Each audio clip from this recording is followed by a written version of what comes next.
Well, the past year of various Russia investigations have completely dominated the business of government in Washington, but there was supposed to be a payoff at the end.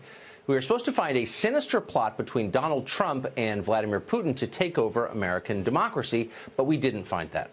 Instead, we found that our own intelligence agencies are, in some cases, hotbeds of partisan bias and political extremism. Peter Strzok, Lisa Page, John Brennan over at CIA still has a security clearance. All of this adds up to the perception that maybe we shouldn't be vesting this level of trust in our own intelligence agencies. That's a sad thing. What can we do about it? Trey Gowdy is a congressman representing South Carolina. He's the chairman of the House Oversight Committee, retiring, and he joins us tonight. Mr. Chairman, thank you for coming on. Yes, sir. Thank you. So first, just a News of the Day question. I watched as the Speaker of the House, Paul Ryan, and Senator Bob Corker of Tennessee both seem to suggest that John Brennan deserved to have a security clearance. And I'm confused. What possible benefit to American national security would be served by letting John Brennan keep his security clearance? The only theoretical benefit, Tucker, and I'm just playing the devil's advocate, is if his successor wanted to discuss a fact pattern with him, having that level, that security background clearance would enable that conversation to take place. Having said that, having a security clearance is very different from having access to the documents. John Brennan, who, by the way, said President Trump was guilty of a crime for which he could be hanged, said he should be in the dustbin of history. I cannot imagine Mike Pompeo or Gina Haspel ever having any reason to talk to John Brennan. And the president can decide who does and does not have security clearances.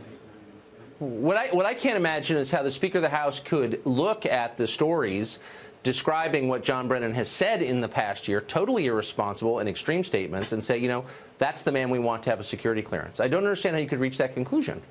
Do you? The only story I saw was that Paul thought that Brennan was being intentionally provocative, that the president should just ignore Brennan. I have not spoken to Paul about it, but it's not just Brennan. I mean, it's also Comey. I mean, Comey is telling everyone to vote Democrat, so Bernie Sanders will be the chairman of the Senate Budget Committee. So how would you like to be investigated by this gaggle? Brennan, Comey, Strzok, Page, and oh, by the way, there are other DOJ and FBI officials that haven't been named because they're not at that level. They're not at the SES level, but they also had animus towards President Trump. Those are the folks that were in these dispassionate, neutral, objective roles investigating the person that ultimately became president of the United States. The American people deserve an intelligence and a justice system that is as devoid of politics. I get that the president gets to pick the AG and pick the FBI director, but beyond that, facts are not Republican or Democrat. Neither should our justice system be or our intelligence community. So very quickly, Democrats on the Hill are enjoying this because it serves their short-term partisan interests, and so they're abetting it. But if you talk privately to any of them who acknowledge that at some point there's going to be a Democratic president, and is that person going to be comfortable knowing that the intel agencies could turn against him and destroy his presidency? I mean, are they thinking this through at all, do you think? Yeah, there are plenty of reasonable folks on both sides of the aisle. They don't always make it on television. Yes. But I think one of the challenges and one of the reasons that I'm glad to be doing another line of work come 2019 is the ultimate objective right now is to win. I mean, Adam Schiff says he has evidence of collusion between the Russians and President Trump. He said it over a year ago. He's presented to absolutely no one. There's no accountability for it.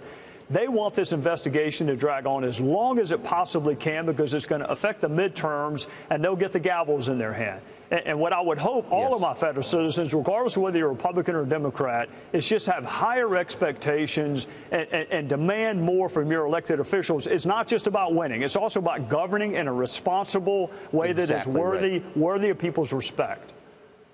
Adam Schiff accused me of working for Putin. He's an irresponsible buffoon.